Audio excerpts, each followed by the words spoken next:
topic of discussion today is Michael teachings.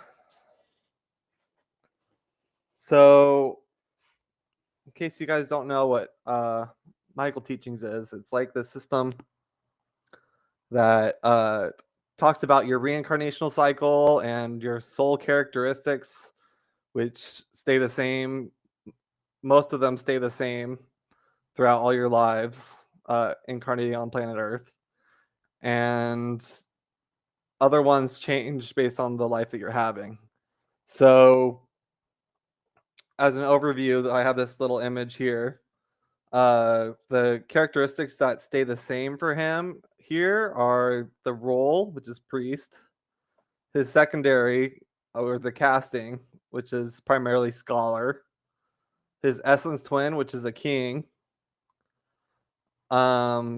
All those stay the same, but his focus, which is striving, is only for this life and for the lives a little bit before and after his current life. His goal, which is dominance, his attitude, which is pragmatist, his mode, which is power, his centering, which is intellectual, his obstacle, which is stubbornness, and his body type, which is jovial. So, Michael Teachings is a very interesting system, but not a lot of people know about it or how it works. But basically, all this information that I have here, and I have a more full-fledged chart here with more information that I'll cover. Yeah, so it's all channeled information. So there's this guy, Shepherd Hoodwin. This is his website. He does chart channelings by looking at a photo of you and tuning into you, and then he contacts beings on the other side, which is the Michael entity. That's what Michael Teachings is based on. It's an entity which is actually a group of 1,000 souls that identify as Michael. So it's actually 1,000 souls, but they go by the name Michael because that was the last soul that stopped incarnating before they went to the higher planes of existence. His name was something like Michael. So that's why they call it Michael Teachings. It's not the best name for a system, but that's just what it is. But this is probably my favorite one out of the three. So this page right here is the order page on Shepherd's website. His website is shepherdhoodwin.com. That's SHEPHERDHOODWIN.com. So you go to the order page and then you can fill out these forms and select a Michael reading chart. And you submit a photo, and that helps them tune into who you are. And your eyes need to be very visible, very clearly visible, so they can tune into your soul, basically. So it's pretty crazy how it works, but that's what they do. And all the charts that I've had channeled are super interesting and super accurate. So Shepherd's amazing. And I keep on ordering charts from him because I'm super curious about people and types. So that's his website. So I'll show you what his overall chart looks like. So there's two different aspects to the chart. There's the essence, which is all the characteristics that are the same in each life that you have. And then the overleaves are the characteristics that are just here for this life that you chose for this incarnation. So Aleister Crowley is an occultist, a writer, a poet. He's like a mountaineer. He does a lot of stuff. But the biggest thing is he's built his own religion called Thelema, which is about the will and finding your true will and moving in life through life in accordance with your higher will, essentially. So, it's interesting because his role is a priest, which really fits with everything he's done with his occult stuff and all his spirituality and religion studies that he's done. So the priest is on the inspiration axis. It's yellow. This is what these colors is a system I came up with to help show how everything's aligned. So basically, these are all the characteristics that you can possibly choose from that are characteristics of your soul and your personality. So his is on the inspiration axis. That's where the priest is, right here. And it's a cardinal role, which means that it deals more with groups. So the other one is server, and server deals more with one-on-one, but they're both about inspiring people. So server is more inspired through one-on-one situations and really helping people. Maybe they'll cook for you or clean for you, whatever, take care of you in more concrete ways. But they are about inspiration, and they're very warm, and everybody likes servers. I mean, servers are awesome. But priests are the higher side of things, where they deal with groups. So the priest seeks the higher good. That's the goal of the priest. And in its positive pole, they express compassion, which is serving the higher good through empathetic love. When they're in their negative pole, it's called zeal, and that's when they're carried away by their ideas of the higher good, and perhaps they force their ideas on others, and the love factor doesn't really come through. But that's essentially what it is, because inspiration deals with your inner world, and it deals with the emotions. So that's what a priest is. And you can see down here, these are all different souls that are priests.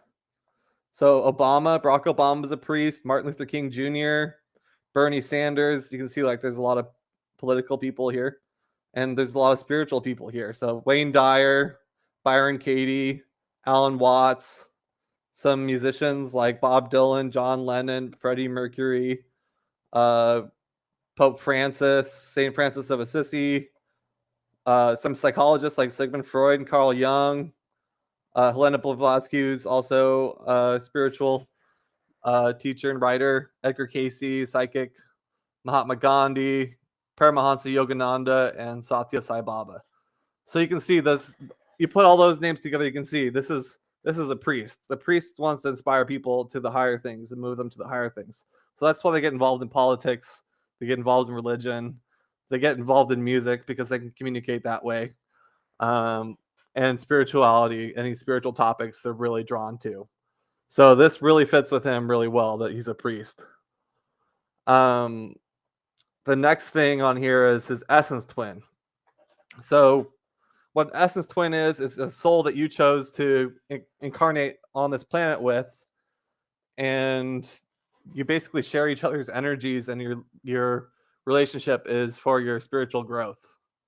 So this soul, it's always the same soul. You're always going to have the same essence twin throughout all your lives on Earth. It's going to be the same person, same soul. So his essence twin is a king, which seeks mastery. Mastery is self-control and excellence.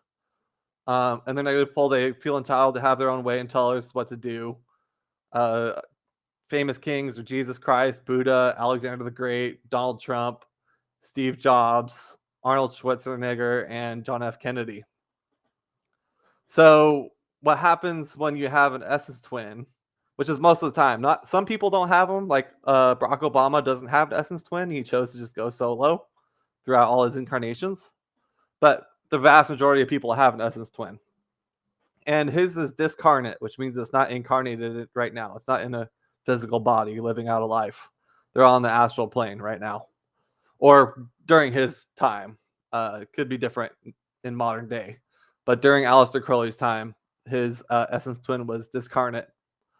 And what that means is that you basically get a boost of their energy. So he's kind of like a king. He's got some king characteristics. He wants to seek mastery. and excellence, self-control, all those kinds of things. They deal with groups, and it's a very action-oriented type. So they're all about action. So that's his essence twin. His casting, the casting is deals with like how you're positioned in your entity, and entity is a group of 1,000 souls that you're a part of. It's like your soul family. So the casting kind of gives you some different characteristics based on where you're positioned. So if you're positioned in a certain place, you'll have more of a scholar tint to you. So he's, in his case, he's got secondary of scholar from his casting. So he's like a priest, but he's also, I mean, he's mainly a priest, but he has some scholar characteristics, which deal with studying, gathering information, assimilating experiences, and then providing information for people based on the research that he's done, basically. And then he has a further secondary, which is artisan, which deals with creativity, invention. It's a very sensitive type, but it's really aligned with creativity. It's on the expression axis, so it brings the inner world outer. So he's got a good mix of things. He's got some priest, some king, scholar, and artisan. So he's not really necessarily doubling up on any particular axis. He's kind of a mix of a lot of stuff. But you can see his scholarliness for all the things he's studying. He does a lot of studying and writing, and artisan's good for him. For it applies to him because he's a poet, so he does a lot of poetry, and he's done some painting and stuff like that. So that really fits with him really well. Let's talk about his cadre and entity a little bit. So the cadre and entity are the bigger groups of souls that we're a part of. So the cadre is actually a group of 7 entities, and an entity is a group of about 1,000 souls. So they're your soul family. The people that are in your cadre are your greater soul family. So usually, like what I notice, like for me, my family is all in the same cadre, but we're in different entities. So we're part of a bigger soul family, and you usually deal with people who are in your cadre. That's the people you encounter the most in all your lives. It's the ones you associate with the most. But his is cadre 3, which is just a number they assigned to this cadre. They don't have names necessarily, but the entity is a number from 1 through 7, and those align to the roles. And his is 7, so that's actually aligned with the king. You can see it's red. It matches the king color, so it's on the action axis. It deals with leadership and all the kingly things, mastery, different things like that. So the cadre, which is the bigger group, the notes they have for that is that they're about pioneering new consciousness. And cadre 3, entity 7 is a blending of diversities. They're psychic, harmonious, and spiritual. I think Ram Dass is in this entity. They also use the keyword sweetheart for this.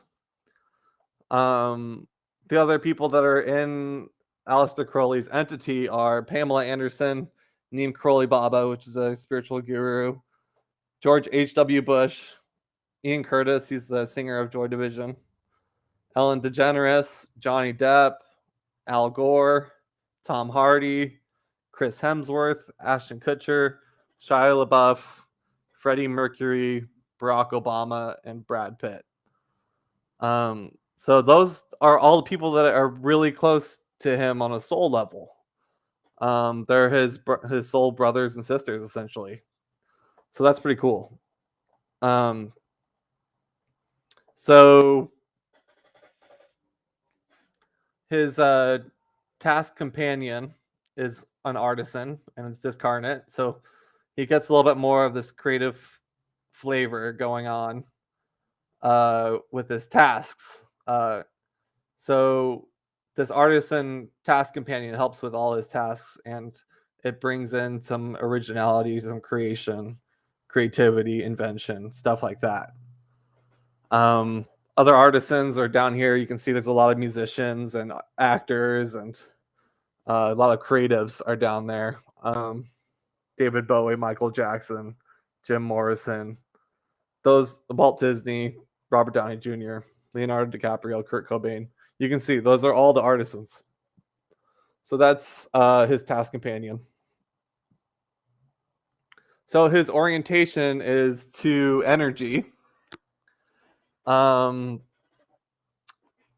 three possible orientations you can have. It's either love, truth, or energy. So love is on the inspiration axis, deals with the emotional dimension of things. And truth deals with the expression axis and the intellect. And energy deals with more the physicality, the vitality, energy. So yeah, kinetic energy. It's also called beauty typically, but I like the word energy because it describes it a little bit better. But the people who are oriented to energy are really focused on the physical domain of things, and beauty, and this could also deal with like on the lower expression of things like war, but it's also like sex is deals with the energy aspect of things. So that's his orientation throughout each of his lives, is towards the more physical, energetic aspects of things, as opposed to love or truth. So I don't see this one as often, but I know I think Hitler is also an energy, and so is L. Ron Hubbard. So it's interesting to see that they're oriented in that. I'm also oriented in energy. So it's an interesting one. Everybody has a balance of male to female energy. His is 58% male, 42% female. What this means is the male is more has more emphasis on doing. Moves into the outer world in a linear way towards goals. So it's getting things done. It's very action oriented. Outer focused. Positive pole is penetration. Negative pole is intrusion. And female energy is more creative energy as opposed to focused energy. And it's creative energy that emphasizes being more than doing. It's centered in the inner world, is diffuse, generates more of an atmosphere and new life. Positive pole is generation, and negative pole is chaotic destruction. So he's kind of balanced. It's in the middle range, but he's leaning more towards the male energy, which is more on the doing side. But a lot of spiritual people typically have some female energy, so he's got some of that balance there. But you can see that his focus is more on the doing side. And what's also interesting about this is that these percentages, like the 58 versus 42, this means that most of the time he's going to be male, but like in most of his lives, but he's going to be pretty balanced overall. He's going to have some female lives for sure. I did a video of Kanye West recently, and his male female energy was 100% male. I didn't mention this in that video, but that could mean that he incarnates as male a lot more often than female, because the male energy is more aligned with the male body. And when you're a male, your male energy is kind of boosted. So it's interesting to note his frequency, which is the rate of vibration that you have. It's at 49 out of 100.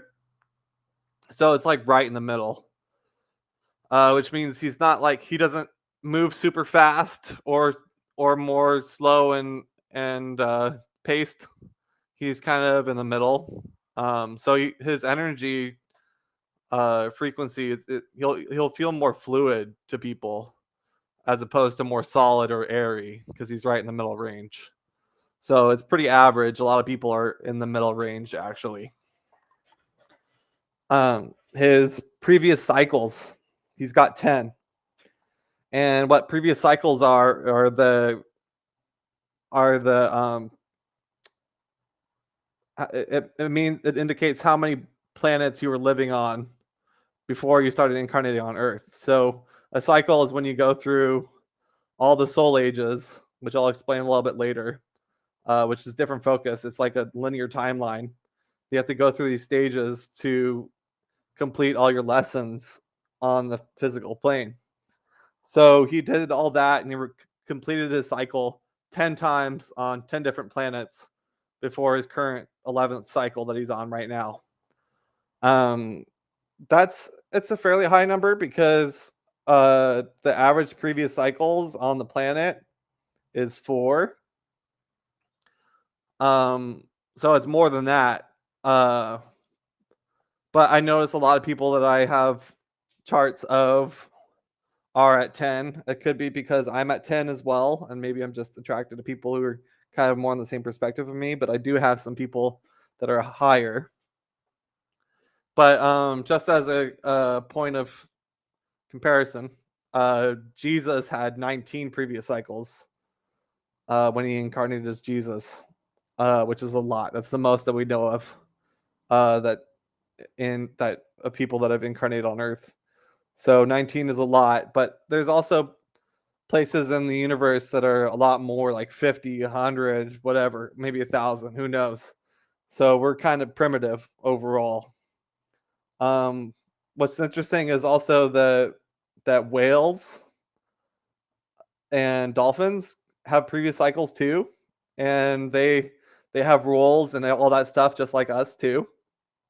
So we could have chosen to be whales on this planet and then have a reincarnational cycle as a whale or dolphin if we chose to do that. So there are brothers and sisters in the ocean basically, which is interesting. But their previous cycles on average are more than ours, so they're kind of more evolved in some sense. A person who had lower previous cycles than this was Hitler, Adolf Hitler. He had 7. So you can see Jesus 19, Hitler 7, Aleister Crowley's at 10.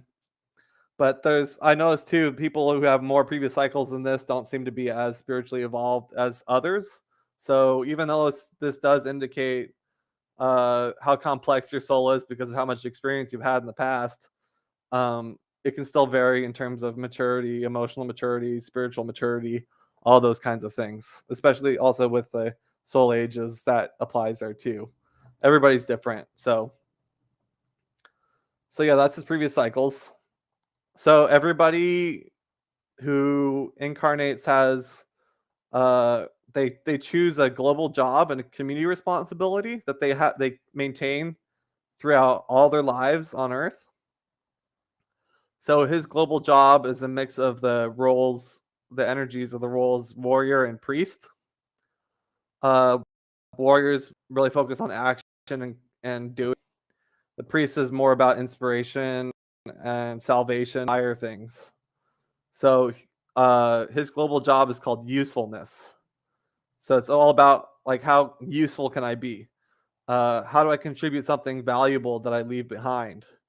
So everything that he's done in his life is about like focused on this. Like how can I leave something for other people that's useful for them?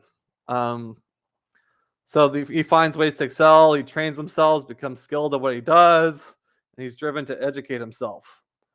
So this applies to him, but he also encourages it in others. He wants others to be useful, educate themselves, find vocations, and contribute. So he's a leading example of how to do that. But he's done a lot of research on different religions and different philosophies and different things, and wrote a lot because he wanted to leave something behind. So that's his global job. His community responsibility is equality, which is a mix of the roles, energies of priest and scholar. So the priest is and scholar mix fits for equality because you're seeing everybody as equally important in their uniqueness. You need to have clarity to see the higher perspective of equality. Um, that everybody's unique, everybody has their own path and has a different purpose, and we're all unique in that sense. We're all different, but we're all equal in the sense that we are all unique. So that's kind of his perspective, as his community responsibility is highlighting the equality that everybody has. And this community responsibility is the same one I have. I also have equality as mine. So it's cool to see. So that is all his characteristics of his essence. So all that stuff is the same in all his lives. He's always going to be a priest. He's going to have a king essence twin, scholar and artisan secondaries, artisan task companion. He's going to be the same cadre entity, always oriented in energy, same male female energy frequency, all that. Same global job, community responsibility. So that's all the same in each of his lives. But now we're moving on to his overleaves, which are just characteristics that apply to this particular life that he lived as Aleister Crowley. So I'll look first into his soul age or focus, as it's called. His focus is striving, which is related to action. It's the third soul age. So down here you can see the timeline of the different soul ages or focuses that you can have. So everybody starts off in surviving, which is also known as infant, which deals with getting comfortable with the body and understanding how it works and how to survive on the planet, how to get food, shelter, clothing, the bare essentials of life. And you kind of get put in harsh natural world situations, like you'll deal with tsunamis, hurricanes, or lions after you, snakes biting you, shit like that, because you need to learn how to survive. And then after that you go into structuring, which is also known as the baby soul age, which deals with integrating with society, following rules, living under some kind of structure and finding out the right way to do things, essentially. So he's been through those two, and he's in striving now, which is also known as the young soul age. And he's on this level 7.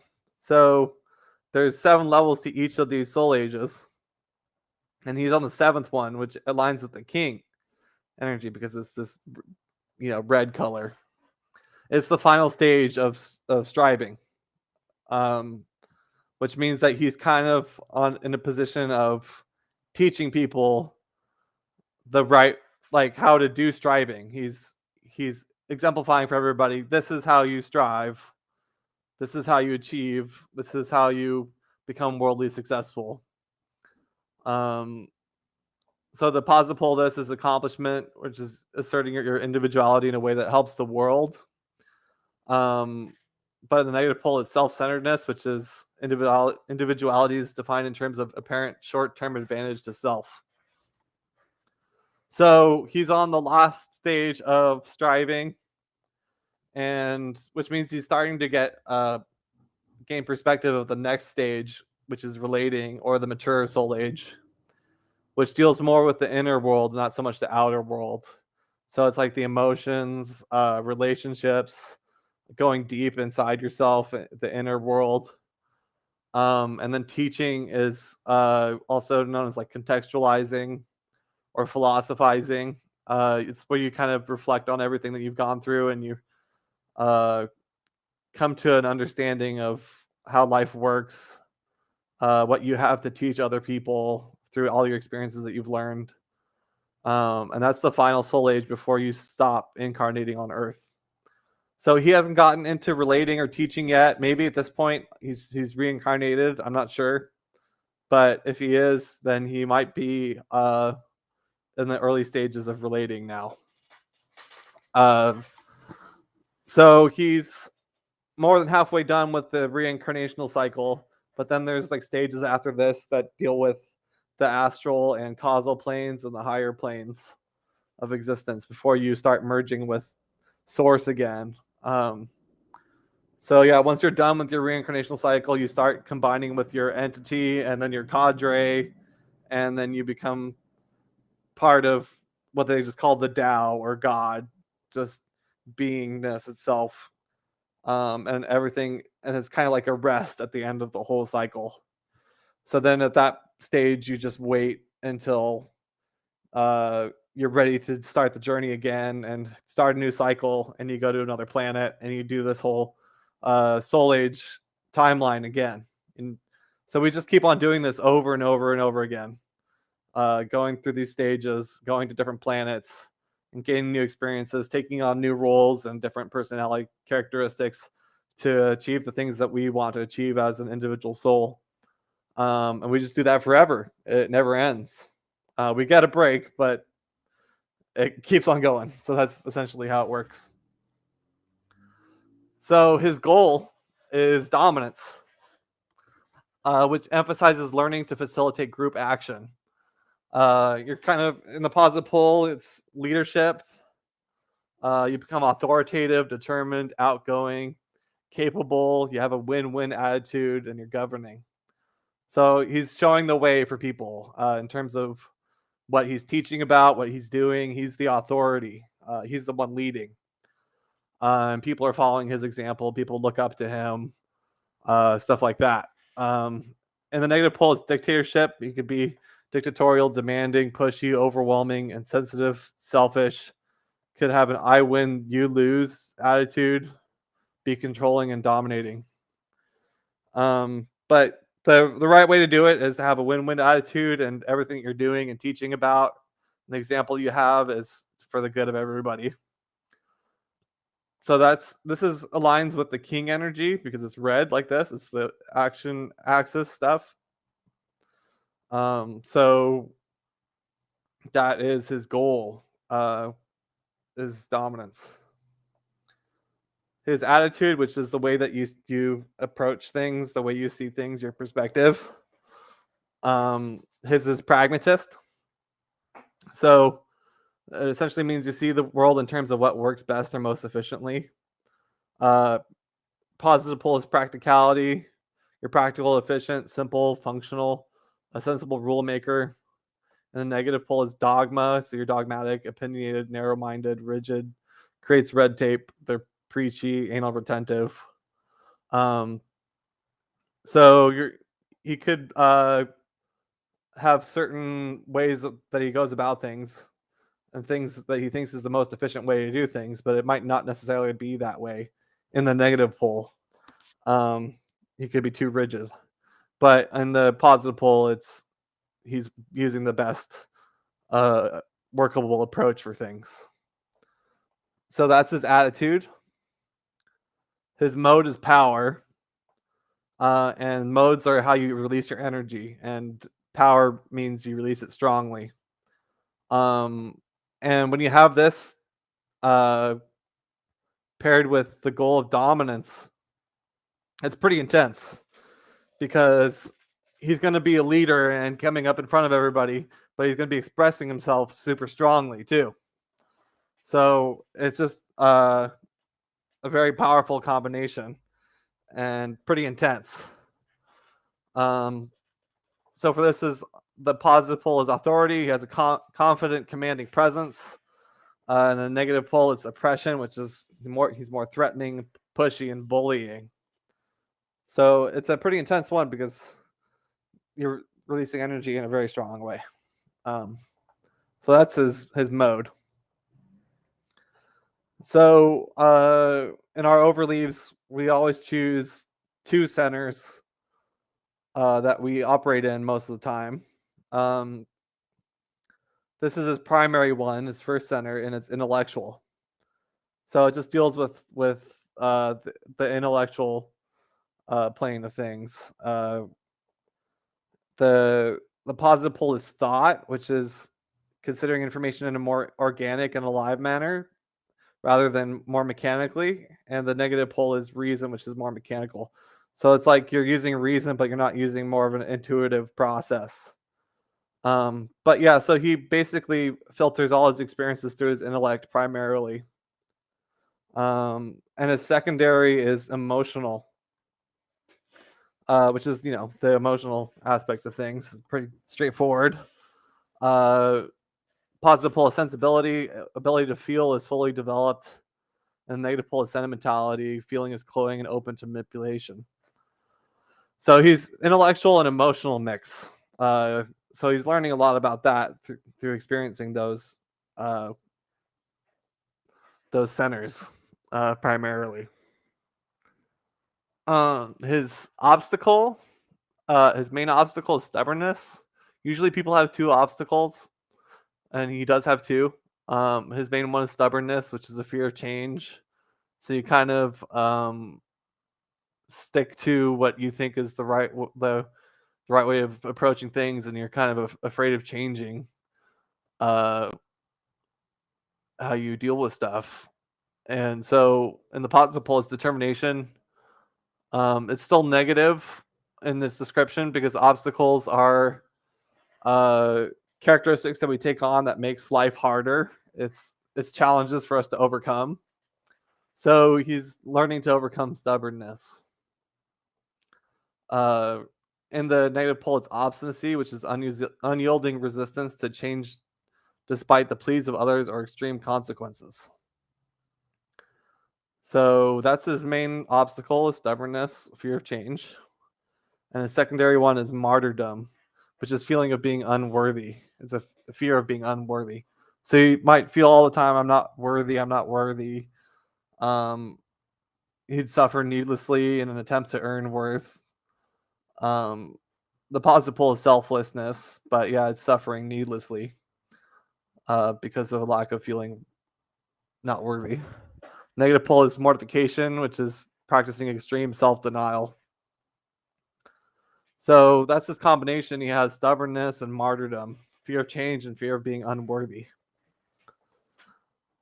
Everybody has two primary body types that they choose. And the body types they do have physical characteristics, but they're also energetic things too. So like when you come up to somebody, you can feel their energy, and they have these body types. The energy of your body type is radiating off of you, and it interacts with people in different ways. So there's certain body types that are paired with other ones better. So like um, your energy will just be attracted to certain types, and there's a mutual attraction between the opposite types. Um, so like sexual experiences will be more intense when you have a pairing with your opposite body type, essentially. Um, so his is jovial, which is aligns with the planet Jupiter. So it's a lot like Jupiter. If you look at the physical descriptions, it's full bodied.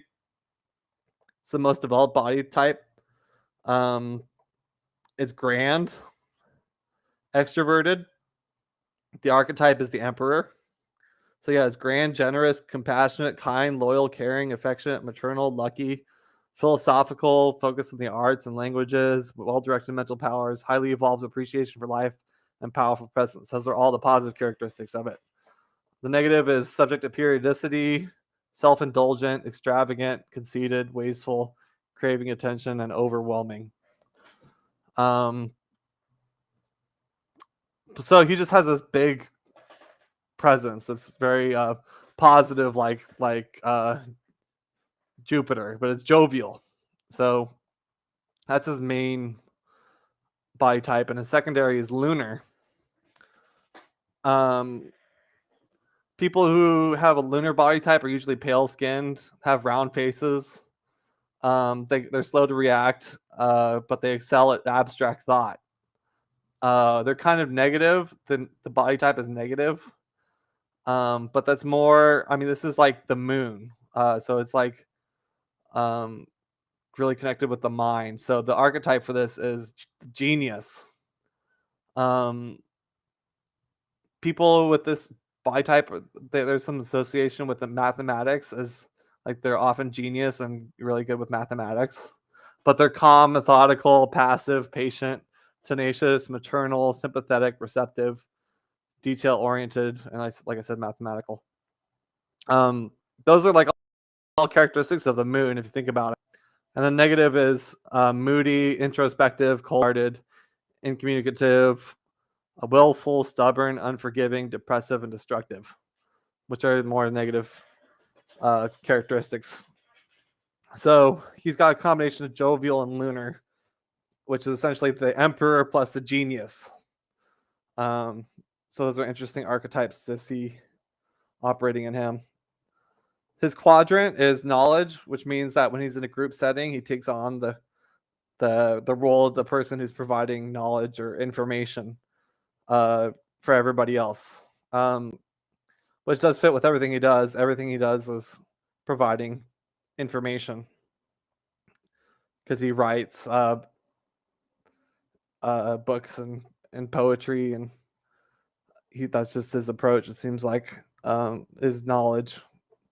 The other ones for the quadrants are love, support, and power. Mine is knowledge too, so that's the same approach. I'm used to that. His needs, there's 9 needs to choose from. His main ones are adventure, security, and expansion. So adventure is, doing anything that feels like an adventure to you, but having fun things to do that make you feel like you're having an adventure. Security, which deals more with like finances and safety and everything you need to be secure. Expansion, which is just growing in different areas. It could be wealth, information, knowledge, experience, but it's growing, expanding. So those are all the characteristics of his overleaves there, and we just covered his whole Michael chart. So if you look at his chart overall, he's got a good mix of different axes that he's engaging in. I mean, he's primarily a priest, but he's got some action-oriented stuff like the energy orientation, dominance, goal, striving, focus, and the king essence twin that he has. So those are all the action-oriented ones he's got. But he also has some of the scholar-like energy from his secondary scholar and his pragmatist attitude. So he's not really like full on any one, but I would say the action-oriented stuff is big. Studying for the scholar, the intellectual plane of things is important for him, and knowledge. So he's got expression axis body type and an inspiration axis body type. So he's really mixed. But the big things here that you can tell is he's got this dominance and power thing, which is a crazy combination. It's a very powerful combination for how he expresses himself and leads. So he's a prominent figure. He's an authority for sure. And it's interesting to see a priest in the striving soul age, or the young soul age, which is the striving focus, and him being on level 7. So he's teaching about achievement essentially. But he's starting to move into the relating focus as well. So yeah, so he's a good mix. He's well-rounded, able to do a lot of things with all these different influences that he has. But primarily he's a priest all the way. If you think about what he does, he deals with religion and philosophy and the occult, spirituality, the arts too, which helps with he comes from the artisan secondary he has, dealing with poetry and painting, different things like that. So yeah, that's his Michael chart. It's very interesting to look at.